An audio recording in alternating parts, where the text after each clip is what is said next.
Para a maior influência nas eleições de novembro de 1926, os julgamentos públicos dos democratas devem começar em maio. E para que eles repercutam durante todo o verão, até o final do verão, o Partido Democrata vai parecer pedaços ou um monte de cinzas.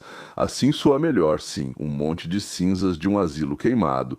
Desde o 1º de janeiro já começou a preparação ativa para os grandes casos, para casos que vão chocar a América.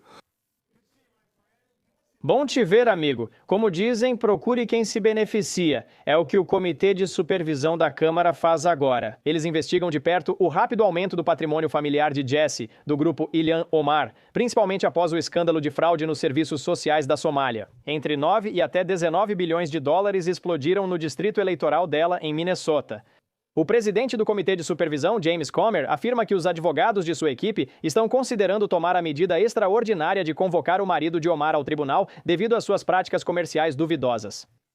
Republicanos questionam como Omar, nascida na Somália, e seu marido Tim Mainet, ligados à política, enriqueceram após quase falirem. Segundo Comer, foram cerca de 30 milhões de dólares em apenas um ano, conforme suas declarações de 2024. Surgem muitas perguntas sobre como o marido dela acumulou tanta riqueza nos últimos 2 anos. Isso é impossível, não é assim. Ele é um figurão. Mainet e Will Hylor fundaram em 2022 uma empresa de investimentos para Jesse chamada Rose Lake Capital. Naquela época tinham 42 dólares no banco, mas em um ano alcançaram 25 milhões. Segundo Omar, ele também possui um negócio de vinhos que de repente rendeu milhões em sua conta. Não é de se surpreender que os funcionários tenham ficado tão perplexos com as irregularidades. Eles denunciaram a informação e chamaram a atenção do governo federal para que, por assim dizer, investigassem. Quanto a ela, o Congresso em mente repetidamente, e eu vou dizer ousadamente, negou sua culpa, ao mesmo tempo em que criticava cautelosamente a investigação atual. Mas sabe, às vezes dizem Jesse que aqueles que gritam mais alto são os que mais têm a esconder. Dizem Jesse, aqueles que gritam mais alto têm mais a esconder. Ilhan Omar, congressista. De Minnesota, ela conseguiu aprovar uma lei que permitiu que piratas, somalis, bandidos, não sei como chamar exatamente, conseguissem tirar dinheiro do orçamento do estado de Minnesota. Agora falam em 9 bilhões de dólares, talvez mais, metade de todos os recursos para as necessidades sociais do estado. Ou seja, 6 milhões de habitantes, se não me engano, durante 7 ou 10 anos. Agora não lembro exatamente por quantos anos foi calculado. A própria Ilhan e o marido dela, de forma mística, acabaram com 30 milhões de dólares em suas contas. É um milagre, disse Ilhan. Acho que ela tem certeza de que esses 30 milhões foram trazidos por uma cegonha no bico. Em Minnesota, não só Ilhan, mas também a liderança do estado, quero dizer, o governador Tim Walz, por exemplo, acobertavam bandidos. Mas pela linguagem corporal, pelos olhos dele, dá pra ver que esse cara está em completo pânico. E, sinceramente, eu não o culpo. Por que o governador está em pânico? Porque os subordinados dele começaram a ir em fila para o FBI, os próprios contar como ele pessoalmente os calava para que a verdade sobre o roubo, digamos assim, não viesse à tona. Deus me livre. Tudo em casa, né? As brigas não podem ser levadas para fora do palácio, né? Os líderes de Minnesota são o governador, o procurador-geral e o prefeito de Minneapolis, maior cidade do estado. Estão sob investigação, nada mais, nada menos, por perseguirem aqueles que tentaram contar sobre seus crimes, ou seja, finalmente começaram a ser investigados por perseguirem pessoas. John Salomon é um jornalista muito famoso, já comentei sobre ele. Provavelmente é um dos melhores jornalistas investigativos dos Estados Unidos, talvez o melhor. A principal notícia das últimas 24 horas é que Tom Emmer é o terceiro líder republicano da Câmara. Ele confirmou que investigadores do Congresso colaboram com autoridades de Minnesota. Já sabíamos dos informantes e que legisladores estaduais falaram com eles. Agora eles são informantes federais e do Congresso, assinando depoimentos escritos. Segundo Tom Emmer, esses depoimentos contêm relatos de pessoas. Eu pessoalmente falei com o governador e sua equipe, com o governador Tim Walz e sua equipe, e contei a ele sobre essa fraude, disse que isso precisava ser parado, mas eles não fizeram nada, eles olharam para o outro lado. Isso é muito importante. Tom Emmer afirmou, acho que isso já basta para a acusação criminal e prender essa pessoa. Agora, esse é um momento muito importante, porque o Congresso vai pegar esse depoimento, vai fazer uma representação criminal, e há um procurador do ZEUA em Minnesota, sem brilho, sem glamour, mas eles estão preparando acusações, e eles estão levando isso a sério. É provável que Tim Walz compareça ao Congresso. Se o Congresso enviar as provas ao procurador do ZEUA e ao Departamento de Justiça, Tim Walz pode virar alvo da investigação. Senhores Gernova, a justiça avança incrivelmente devagar e as leis no Zefoshura protegem ao máximo os acusados contra ações indevidas do Estado. Os pais fundadores se esforçaram muito para garantir que o Estado não pudesse nos processar facilmente. Começando hoje, acredito que muitos outros casos estarão nos tribunais até maio ou junho. E pelo caminho vai rolar tanta sujeira que não vai ser pouca coisa. O Partido Democrata, não só de Minnesota, mas de todos os Estados Unidos, vão receber uma grande porção. E, sinceramente, na minha opinião, isso é criminoso, e as pessoas estão falando sobre isso.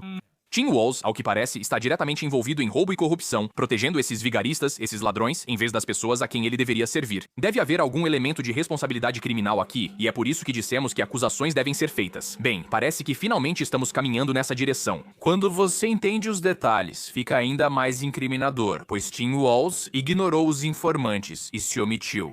Mas como já sabemos, mais uma vez, como algum maldito chefe da máfia, ele se vingou deles, e não foi de uma maneira insignificante. Não, ele, obviamente... Ameaçou diretamente a senhorita Rarick. Você citou as perseguições sofridas por quem tentou denunciar fraudes e corrupção em Minnesota. Pode comentar mais sobre isso? Como as pessoas se sentem ao tentar denunciar o que ocorre?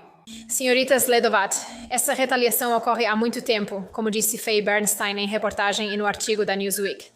Em 2019, isso começou com ela, que foi investigada e transferida para outra instituição pública. Eles se vingaram dela de todas as formas possíveis. Agora a vingança aumentou e você vai perder o emprego e a casa. Nós vamos vigiar seus filhos, vamos garantir que você não consiga arrumar emprego nunca mais em nenhum lugar do governo estadual. Para Minnesota, isso geralmente se refere a Minneapolis, St. Paul, condados de Hennepin e Ramsey. Você não conseguirá emprego onde os democratas governam. Uma coisa é ser um idiota, ter um governador ruim, um desleixado, um canalha. E outra coisa é saber de tudo e ameaçar pessoas que queriam livrar a cidade e o estado de ladrões, bandidos e vigaristas. No geral, por algum motivo, os democratas tentam. Têm simpatia, não torturam, mas também torturam. Mas têm simpatia não pelas vítimas e sim pelos criminosos. É um fenômeno, talvez psicológico ou político, não sei. Eles sempre defendem os direitos dos presos nas prisões. Bom, eu entendo, lá é preciso ter um risco mais ou menos humano. Por que ele estava tão bem na prisão? Eu não entendo. Na minha opinião, não deveria ser muito bom na prisão, por assim dizer. Bem, lá não é horrível, não é um buraco fedorento, lá tem algo mais, afinal de contas, estamos no século 21º lá, e não no século 14º a.C. Aliás, século 14º a.C. É bem possível que as condições fossem melhores do que agora. Em geral, não permitem julgar democratas nem ladrões e liberam estupradores das delegacias. Isso é fantástico. Dizem que amanhã isso acontecerá com seus filhos, mas eles serão protegidos. Sim, eles não deixam os serviços federais prenderem e deportarem ou expulsarem os ilegais, mesmo que eles tenham matado alguém no ZEUA. Mesmo não sendo um caso isolado, já libertaram pessoas que cometeram múltiplos assassinatos nos Estados Unidos. Na palavra deles, dizem para comparecer ao tribunal em 2 meses, às 7 da manhã. Sim, com certeza eu vou. Ok, tudo bem. Você entendeu? Não entendo nada de inglês, é isso. Ao mesmo tempo, quem sofreu não recebe compaixão do Demopártia por algum motivo. Não sei por quê.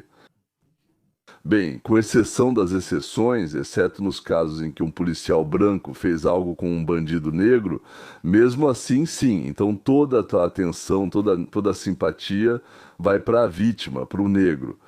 Se Deus me livre, a pessoa que sofreu for negra, então é enterrada em um caixão de ouro. E choram, claro, choram mais do que nos funerais dos próprios pais. Ou então, se um membro da MAGA pegou, sei lá, um bastão, um machado, uma arma para se defender da Antifa, do BLM ou de outros desordeiros menos organizados, aí aquele que pegou a arma, até mesmo democratas já pegaram arma. O que fizeram com eles? É um horror, porque aí ele vira criminoso e é preciso proteger as vítimas ou os que podem ser vítimas. Esses sim devem ser protegidos e defendidos. Mas em todos os outros casos eles sentem pena e defendem os criminosos. Se você me perguntar, o nível de criminalidade aqui está simplesmente fora de controle. Segundo as acusações feitas aqui, Tim Walz ameaçou esses informantes com perda de emprego, com a falta de moradia. Até ameaças veladas, como rastrear filhos e dizer que você nunca mais terá emprego no governo, são impensáveis. Ameaças à família. De novo, esse cara agia como um chefão da máfia. Mas, novamente, a essência das acusações aqui não é exatamente nova, embora estejamos recebendo mais detalhes, e parece que as acusações logo serão conhecidas. Já sabíamos de muita coisa, mas o foco deste vídeo deve ser os problemas jurídicos e as acusações crescentes de Tim Walz. Não é só vingança, cumplicidade criminosa, negligência ou ameaças. A última acusação, que também está surgindo, é que funcionários de Tim Walz estão sendo acusados de, abre aspas, falsificação de relatórios. Servidores públicos falsificaram documentos para encobrir o uso indevido de recursos dos contribuintes. Esses documentos deveriam existir, mas não estavam lá. Após solicitarmos, apareceram de repente. E pelo menos em um caso, ele foi totalmente fabricado e datado retroativamente em 2 anos, para criar a impressão de que sempre existiu e foi feito no prazo. E esse problema, eu acho, pode ser o último prego no caixão de Tim Walz. Quero dizer, como ele vai escapar disso. Você quer dizer que, sendo governador, chefe do estado, ele não fazia ideia de que seus funcionários estavam fabricando e falsificando documentos? Ah, qual é? Tudo indica que essas ordens muito provavelmente vieram dele. E agora que tantos funcionários públicos e autoridades se voltaram contra Tim Walz, esse provavelmente é o próximo dominó a cair. O que acontecerá quando esses cúmplices enfrentarem acusações sérias? Funcionários dele também estão sendo investigados? E se um funcionário dele, preso por falsificação de documentos, para se livrar, acabar delatando o time tampon? Acho que esse é o próximo passo. Esses ratos democratas vão começar a devorar uns aos outros, tentando fugir do navio que está afundando e continuando no mesmo assunto. Isso ainda não é o fim dos problemas jurídicos dele. Porque agora, depois de toda essa confusão com as cidades santuário, depois de todos os obstáculos, todo o caos e violência que são incentivados nas ruas, parece que Tim Walz e Jacob Frey agora estão enfrentando novos problemas jurídicos, já que ambos estão sendo investigados pelo Ministério da Justiça por obstrução da justiça. E se eu puder interromper? Sobre as notícias urgentes que tivemos no início do programa, acabei de falar com um alto funcionário americano. Eles confirmam que o governador Walz e o prefeito Frey estão sendo investigados por suspeita de obstrução da justiça ao incentivarem o público a resistir às prisões ICA. Desculpe interromper, mas queria informar essa notícia recém-confirmada como prometido. Acho que essa é realmente uma situação em que o Walz está pressionando essas pessoas. No geral, o que virá de Minnesota acho que será um caso explosivo no final da primavera, começo do verão. E o que mais você pode perguntar? Sim, o ato do Ku Klux Klan foi aprovado na época do presidente Lincoln. Eles o chamam de ato do Klan. A lei diz que invadir igrejas, causar tumultos lá, cometer violência ou ameaçar com violência é uma ofensa especial e grave contra a pessoa, contra a liberdade interior e coisas do tipo. Isso é um crime. Embora talvez não haja dano físico, Minnesota, esse ato foi criado especialmente para que não seja necessário dano físico para processar. Naquela época, isso foi criado para combater ações racistas no sul do país. Falava de igrejas frequentadas por negros onde invadiam e algo acontecia, não sei quantas vezes, 2, 8, 300, enfim. Até os brancos usavam esse ato. Então não é algo que tiraram de algum baú, mas em nenhum lugar está escrito que só não se pode invadir onde há negros. Por isso, quando em Minnesota, aliás, aconteceu esse incidente que agora todo mundo comenta, na igreja onde estavam orando os cristãos reunidos de todas as cores de pele, não era só um grupo separado. Sim, os federais trouxeram essa lei de volta, como já mencionei. Biden provavelmente aplicou, mas raramente, claro, porque tem relação direta com a nossa luta ideológica de hoje. O fato é que os ativistas de esquerda contra Trump e a deportação de criminosos do Cierre Severo invadiram uma igreja onde, em sua maioria, cidadãos brancos e conservadores se reuniam e conversavam. O pastor deles estava falando, não sei ao certo a denominação da igreja, ou como ele se chama, explicando àqueles que oravam ali. Para eles e seus filhos não será bom se fizerem ou deixarem de fazer algo lá. Sim, um detalhe interessante é que esse suposto protesto espontâneo logo mostrou não ser tão espontâneo, pois os organizadores apareceram. Ele acabou indo parar lá completamente por acaso. Um dos apresentadores de televisão mais esquerdistas e mais mentirosos, chamado Don Lemon, o Azedo Lemon. Dom foi demitido não faz muito tempo da CNN, porque até para eles ele era demais. Quer dizer, como dizem, não exagere, Mas ele exagerou completamente. Ele afirma que foi por acaso a essa igreja, mas levou câmera, cinegrafista e iluminação. Simplesmente lhe veio à cabeça essa ideia de passar por lá justamente no momento em que aconteceu, de forma espontânea, um ataque gigantesco aos fiéis. O FBI realmente pretende apresentar acusações contra os manifestantes que estavam na igreja no último final de semana. E alguns representantes da mídia também informaram que pretendem apresentar acusações contra um tal de Don Lemon. Rose Story escreve sobre isso. A NBC News sugere, mas não tenho certeza se é verdade. Eu não ouvi na entrevista com Harmy Dillon o que a Rose Story ouviu, mas sabe como é? Deveria me envergonhar de tentar ocultar algo que seria manchete para eles. Enfim, aqui está Don Lemon do grupo, pois aparentemente cobria isso. Viu? Olha o rostinho feliz dele. Esse é o ex-CNN que passou dos limites e agora vai para as ruas. Conversa com pessoas comuns para saber a opinião delas sobre o que está acontecendo. Ele disse que está fazendo jornalismo, uma expressão bem estranha, muito estranha. Ao se juntar aos manifestantes, ele agiu como um grudento indo ao protesto na igreja, o que era totalmente ilegal. Para evitar que ele diga que estava lá como jornalista, lembre que eles invadiram a igreja e protestaram, o que foi ilegal. Me diga, para que isso? É uma retirada ou uma operação secreta? Aparecemos em um lugar-chave onde ninguém espera por nós e quebramos o curso normal das coisas. É exatamente isso que vamos fazer agora.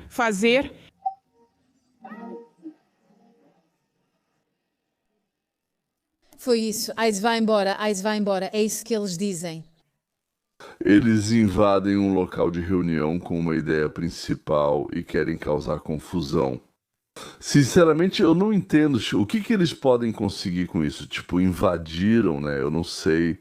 Talvez eles pensem que nas próximas eleições os fiéis vão achar melhor votar na esquerda, senão esses malucos vão aparecer de novo. Tipo, não entendo, sabe? Acho que é isso, vai saber. Talvez a mente humana funcione assim. Sim, novamente, o salário para quem se interessa por esse trabalho é de $1.000 por semana, em 6 dias úteis. Se você vier de carro e for direto para Patriarchi, fingindo ou até mesmo atropelando ele, Deus me livre ou Deus queira. Sim, é 1.200 por semana, mas a gasolina é por sua conta e não sou responsável pelo seu recrutamento. Sim, eu vi um anúncio assim em Los Angeles, o que a gente chama de Craigslist. Aqui está o herói. Don Lemon é um mentiroso e carreirista desprezível. Vejam vocês mesmos. Ouviram pessoas dizendo que eles não pertencem ali, que não deveriam se sentir desconfortáveis. Mas essa é nossa casa. Esse é justamente o sentido do protesto, fazer as pessoas se sentirem desconfortáveis. Você pode não gostar disso, mas quero dizer, se eles fossem para a igreja, bem, qualquer igreja você sabe. Não é assim, você está errado, querido. Não pode entrar em uma igreja desse jeito, não é uma rua pública. Ok, é uma propriedade privada, pertencente a pessoas específicas. Não se pode invadir e ameaçar essas pessoas, assustá-las, gritar ou interromper o serviço religioso delas. Isso não é aceitável. É como entrar na sua casa e começar a protestar na sua cozinha. Veja. Harmit, acabei de ver a lei sobre a Ku Klux Klan, pois nunca tinha ouvido falar. Aqui estão as informações. Pode explicar por que isso é uma violação tão clara da lei Face, já que acabamos de lê-la? Porque eles entraram em um local de culto, perseguindo e ameaçando. Mostramos um vídeo de um homem barbudo ameaçando cristãos em oração, o que parece violar claramente a lei FACE. A lei sobre a Ku Klux Klan está na tela. Nunca ouvi falar. Pode explicar? Harmit, sim. A lei sobre a Ku Klux Klan é uma das mais importantes leis federais de direitos civis, e ela remonta à época em que o presidente Lincoln libertou os escravos. Mas os estados do Sul, principalmente os democratas, se recusavam a conceder a eles direitos iguais, e, na verdade, os xerifes e as autoridades perseguiam sistematicamente os escravizados recém-libertados. A lei sobre a Ku Klux Klan proíbe aterrorizar cidadãos, violar direitos civis e conspirar para cometer essas ações. Ela é frequentemente usada contra as autoridades policiais, mas agora também está sendo aplicada contra outros. Então, se o ato da Ku Klux Klan de 1871, mas os lados mudaram completamente. Naquela época, brancos não podiam aterrorizar negros, mas agora parece que lutamos contra negros tentando aterrorizar brancos. Quantos foram detidos em Minnesota? 10.000 prisões, 9 bilhões de dólares foram roubados, um grande hospital americano faliu. E o governador democrata e o prefeito que tentaram impedir os agentes federais de revelar isso agora estão sob investigação federal. Por que o hospital está fechando? Nossos hospitais são americanos, eles são obrigados a aceitar pacientes ou pessoas que sofreram algum trauma, independentemente de terem condições de pagar pelo tratamento. O estado ou a cidade reembolsa os custos com medicamentos médicos, nas cirurgias, eletricidade e tudo o mais. Claro, o hospital emite uma fatura, informa quantos pacientes não pagantes atendeu, descreve o que fez, recebe um valor total e uma vez por mês ou a cada 3 meses envia isso para a prefeitura ou para o estado, depende do hospital. Ele está vinculado a um ou a outro e, por assim dizer, desde o ano 2000, ou seja, há 25 anos gastamos dessa forma 745 bilhões de dólares. Ou seja, cerca de 35 a 50 bilhões de dólares ao ano. No que diz respeito ao que pagamos pelo tratamento de pessoas que não têm dinheiro para se tratar, digamos em um hospital. Os gastos lá são de 100 milhões de dólares por ano, quero dizer. E desses 2 a 3% são imigrantes ilegais pobres, isso normalmente acontece 2 a 3%. O hospital emite a conta. Se for 100 milhões, 2 a 3% são 2 a 3 milhões de dólares que eles recebem. E se não forem 2 a 3%, mas 20 a 30%, então o hospital prestou serviços não de 2 milhões, mas de 20 a 30 milhões de dólares. O relatório em papel permite escrever qualquer coisa, levando estados como Minnesota a desperdiçar, ou, como a Califórnia, a roubar tudo. E agora não sobrou nada para o hospital, por isso o Estado não dá nada ao hospital. E o hospital fica com dívidas, inevitavelmente. O que é uma dívida? É a obrigação de pagar salários a médicos, enfermeiros e a companhia elétrica, que ameaça cortar a luz se não receber. Tente fazer cirurgia sem eletricidade. Para farmacêuticos e empresas que dizem vocês não pagaram a última entrega, não forneceremos mais nada. Próximo. Eles não podem existir se não recebem pelo que fornecem, seja a farmácia, ou, sei lá, a companhia elétrica, ou o médico. Não dá para passar 1 mês, 2, 3 sem receber nada, e afinal de contas ele também precisa comer. Esse é o produto deles, o tempo deles, o esforço deles. Eles entram com processos judiciais e o hospital só pode vender os equipamentos e pagar as dívidas, ou seja, o hospital tem que fechar. E o que acontece com os pacientes? Eles vão para outros hospitais de novo? Ou seja, vai acontecer tudo de novo. As contas vão ser enviadas para o governo, seja o estado, a cidade ou algum órgão federal. Conforme o hospital, ele se vincula a diferentes órgãos, que agora têm ainda mais responsabilidades. O hospital não recebe por isso, o segundo entra em falência e depois outro também. O processo que começou em Minnesota se chama, como se diz, quando as peças de dominó caem, sim, efeito dominó, ou como quer que se chame. Você entende do que estou falando? Isso não é algum país do terceiro mundo ou uma república das bananas, isso é Minneapolis, janeiro de 2026. E o que você vai ver agora é um esquema de como a chamada administração progressista está destruindo uma cidade inteira. E o mais assustador é que isso não foi um acidente, foi um plano. Mas voltando às prisões, 10.000 foram expulsos do ZEUA. Esses números são impressionantes. Ontem, a ministra da Segurança Interna, Kristi Noem, fez uma declaração sensacional que causou choque em todo o establishment político. Mais de 10 mil criminosos ilegais foram presos somente em Minneapolis desde que começou o segundo mandato do presidente Trump, exatamente um ano atrás. Nas últimas 6 semanas, 3 mil dessas prisões ocorreram. Falamos de assassinos, estupradores, pedófilos e, como Noem disse, pessoas extremamente perigosas que mataram americanos, feriram crianças e causaram terror em Minneapolis. Você entende que são 10 mil bandidos que, além de estarem ilegalmente no EUA, ainda cometeram crimes durante sua estadia, muitas vezes crimes graves.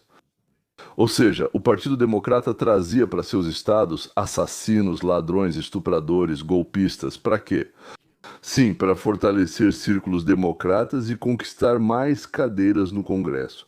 Isso está diretamente ligado. Eles jogavam os cidadãos do ZEA, seus próprios eleitores, em pregos enferrujados, só para conseguir em Minnesota. Por exemplo, para conseguir uma vaga extra no Congresso do ZEUA, quantas pessoas vão matar por causa disso para que eles consigam uma vaga extra no Congresso do ZEUA? Eu não sei. Muitos, eu acho. O Partido Democrata nos ama de um jeito estranho, como aquele georgiano com os tomates sobre o qual você certamente já ouviu falar. Sim, gostam de comer, mas fora isso não gostam nem amam.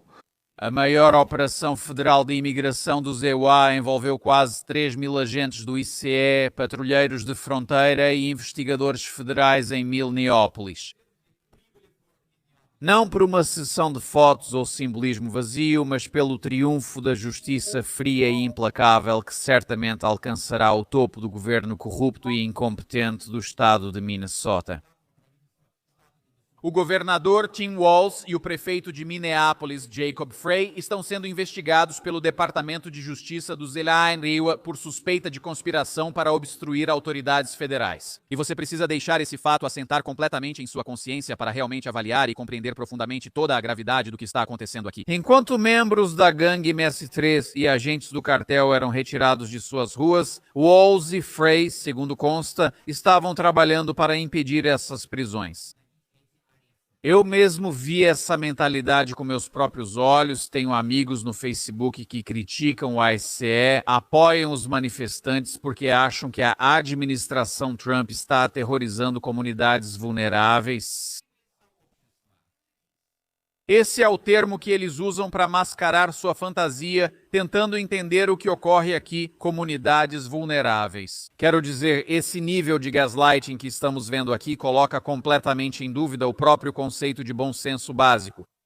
Ou seja, ou a liderança do Partido Democrata é idiota, ou eles acham que nós é que somos idiotas. Eu acho que a segunda opção é mais plausível. Eles acham que nós é que somos idiotas. Eles sabem muito bem o que estão fazendo, eles sabem que estão cometendo crimes. Claro que sabem, como é que não saberiam, não é? Mas eles esperam, como sempre, eles esperam que vai passar, que alguém vai acobertá-los. Os juízes são deles, os promotores são deles, vão anular o julgamento e mesmo que haja julgamento, vão absolvê-los ou dar uma multa de 8 rublos e 14 copeques. O Partido Democrata vai pagar? O prefeito e a imprensa estarão do lado deles, políticos corruptos dos dois partidos vão acobertar. Aliás, os grupos de combate treinados e pagos pelos democratas, Antifa, BLM, sufragistas, pessoas fora de si, transgêneros. Ai meu Deus, nem consigo pronunciar essa palavra de tão agradável que ela é. Então, há assassinos preparados para vingança, zumbificados pelos métodos de Goebbels, Clinton e Obama. E não são poucos, né, senhores? De jeito nenhum, não são poucos, mas não se esqueçam, nós gostamos muito disso. Quando vocês se tornam patrocinadores do canal, isso ajuda, e também o que vocês encontram neste canal, isso é a verdadeira vida nos Estados Unidos. Nunca vi americanos assim em nenhum outro lugar do espaço de língua russa. Na verdade, nada do que eu conto para vocês, nada disso nós contamos porque tem um grupo inteiro trabalhando nisso. Eu só estou contando. Enviem cópias deste vídeo para os amigos, compartilhem, escrevam comentários. Tudo isso ajuda a levar tudo o que eu coloco aqui para um público mais amplo. Mais algumas palavras sobre Minnesota. Então vamos seguir em frente. Lá está tudo podre para onde quer que você olhe. Por exemplo, o que os investigadores federais descobriram no departamento de PO?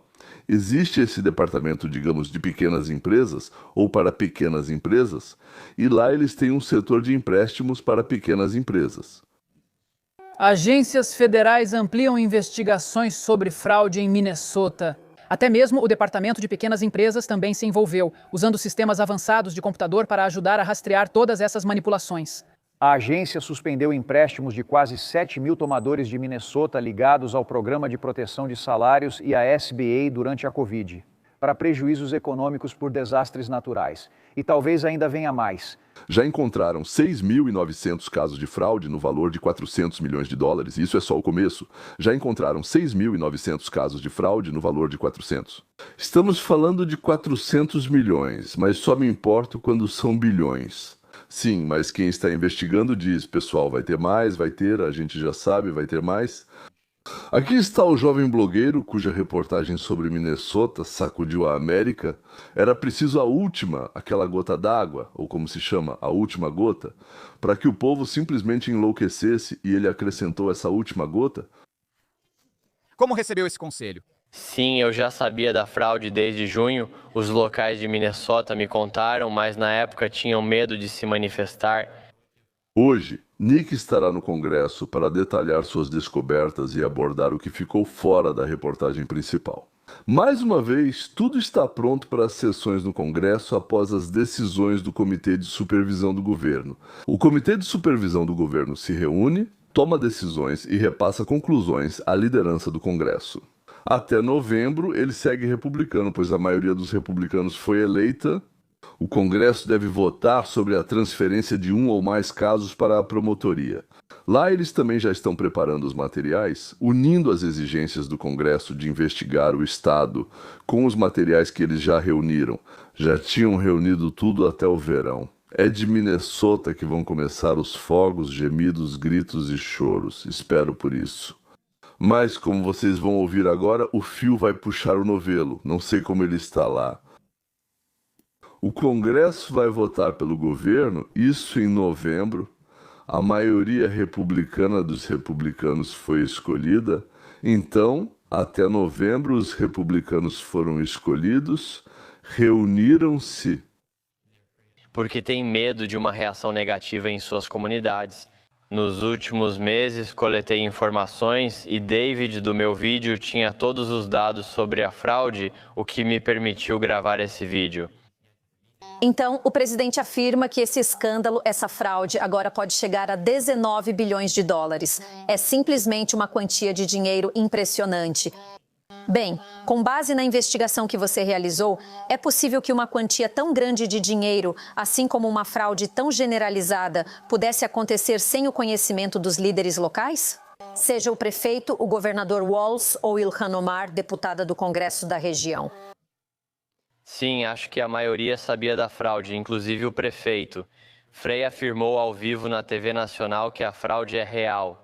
E por isso acho que seria errado da nossa parte afirmar que eles não sabiam sobre a fraude, já que eles admitiram isso abertamente. Eles admitiram abertamente que a fraude continuou por tanto tempo e não fizeram nada para pará-la. É por isso.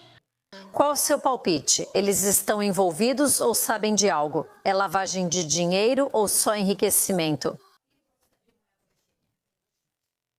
Talvez ambos. Eles transferem dinheiro pelos aeroportos e não é segredo que milhões de dólares passaram pelos aeroportos de Minnesota.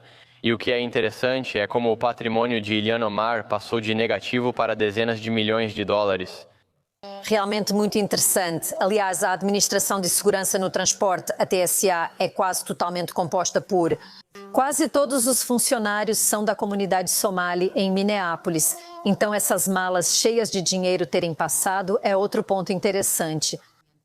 Agora que fez a reportagem, sei que esteve na comunidade investigando. Recebeu comentários dos somalis? Perguntaram por que investigava lá?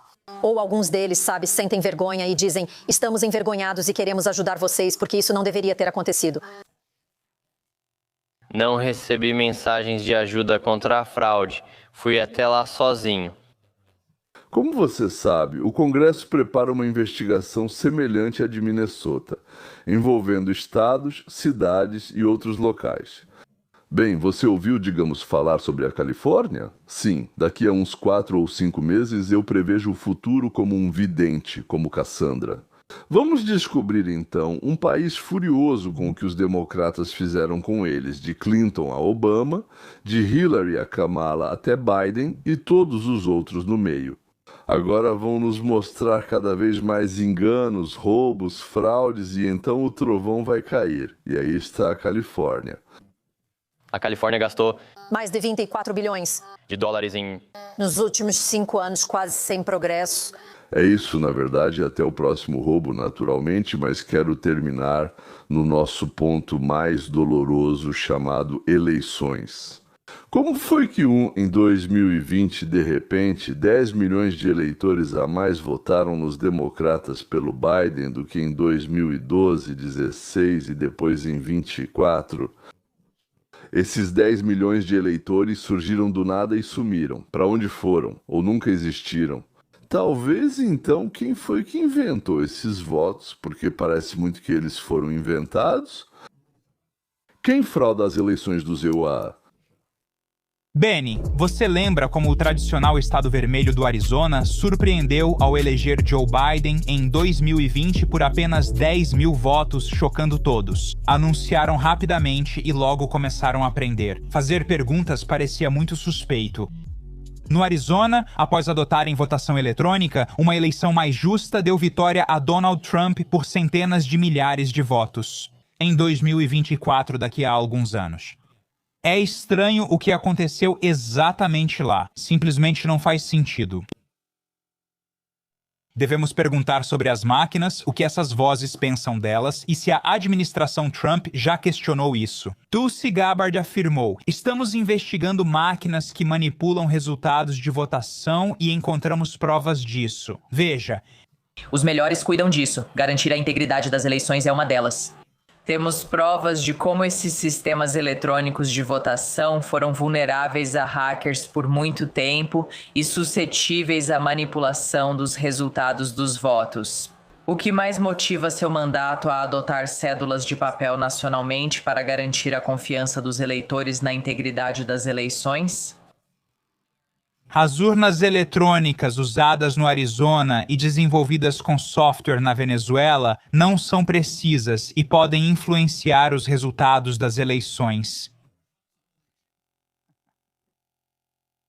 Bem, o presidente Trump não ficou furioso ao explicar que agora, com Nicolás Maduro em cativeiro aqui na América, ele foi capturado, que agora temos todas as provas de que precisamos.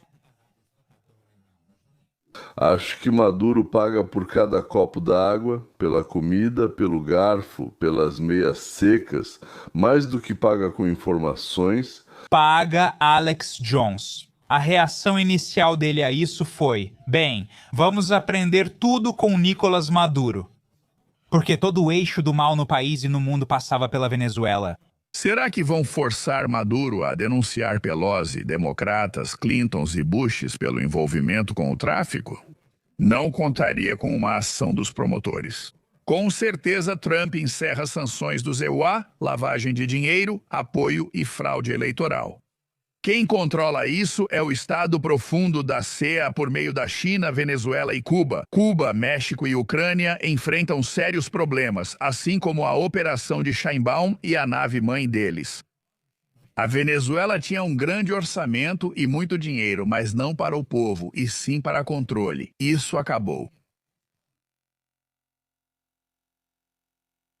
É assim que vai acontecer. Afinal, o presidente Trump acabou de ir até as elites globais em Davos e novamente decidiu afirmar que sim, as eleições foram fraudadas. Temos todas as provas para processar essas pessoas, leões. Foi aí que os globalistas começaram a ter infartos generalizados, porque muitos deles usaram as mesmas máquinas e as mesmas fraudes que o Partido Democrata dos Estados Unidos da América. Aliás, o herdeiro de George Soros e o nosso governador da Califórnia, Gavin Newsom, estavam exatamente nesse salão e devem ter sujado feio as fraldas que, tenho certeza, eles colocaram por precaução. Só pense nisso. Um oceano enorme. Essa é uma guerra que nunca deveria ter começado. E ela não teria começado se as eleições presidenciais no Zelensky não tivessem sido fraudadas. Foram eleições fraudadas.